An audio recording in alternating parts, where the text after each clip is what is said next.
अस्सलाम वालेकुम नाज़रीन इकराम। आज 6 ज़िलहज सऊदी अरब में और 1-2 दिन बाद इंशाअल्लाह मीना मूव है, यानी 7 की रात को 7 और 8 के दरमियानी शब को आज़मीन हज को मीना मूव करवाया जाएगा, मीना लेके जाया जाएगा। तो क्विकली आपको आज मैं बता दूं कि मीना के लिए आपको बैग और क्या क्या चीज़ें चाहिए होंगी। पाकिस्तान हज मिशन ने वज़ारत मज़हब उमूर ने आपको मीना बैग दिया हुआ है ग्रीन कलर का, जिस पर पाकिस्तान लिखा हुआ है।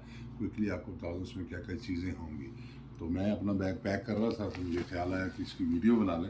तो सबसे पहले जनाब एक चटाई जो कि आपके मुज़दलिफ़ा के लिए इस्तेमाल होगी, इसको मुज़दलिफ़ा मैट भी कह सकते हैं। एक हवा वाला तकिया हो जाएगा। एहराम मैंने अभी एहतियातन इसी में रख लिया है ताकि ऐन वक्त पर मुझे ढूंढने की ज़रूरत ना पड़े।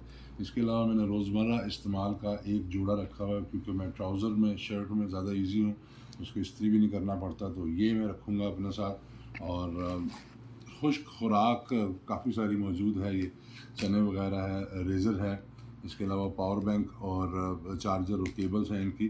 तो ये सामान है। कोई मसवाक वगैरह मैं रख लूँगा। और इसके अलावा जनाब ये जो बड़ी अहम चीज़ मेरे लिए स्प्रे, तो ये किसी भी बोतल के साथ अटैच हो जाएगा। और ये स्प्रे इंशाल्लाह ये आपको कूल भी करेगा, कहीं पे आपको वज़ू करना पड़ सकता है तो वज़ू के लिए भी काम आएगा। और आप ख़वातीन या आपको बुज़ुर्ग हैं वो अगर गर्मी से नडाल हो रहे हैं तो उसके लिए भी आपके काम आएगा।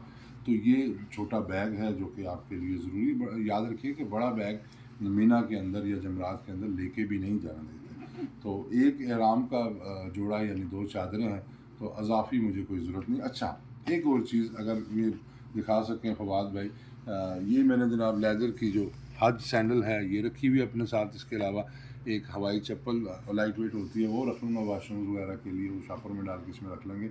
और ये शूज़ जो हैं मेरे वॉक के, ये भी मैं रख लूँगा, क्योंकि जब एहराम उतार देंगे तो हरम आने जाने के लिए, पैदल वॉक के लिए, या अगर मैं अजीज़ी आता हूँ तो उसके लिए ये मेरे वॉक वाले शूज़ काम आएंगे। तो ये मुख्तसर चीज़ें हैं जो आपके पास हज के 5 अयाम में आपके पास होनी चाहिए, इससे ज़्यादा और इससे कम नहीं। तो ये इसमें आपका इंशाल्लाह हज के 5 दिन बड़े आसानी से गुजर जाएंगे। नई मालूमात के लिए दोबारा हाज़िर होंगे। अल्लाह हाफ़िज़।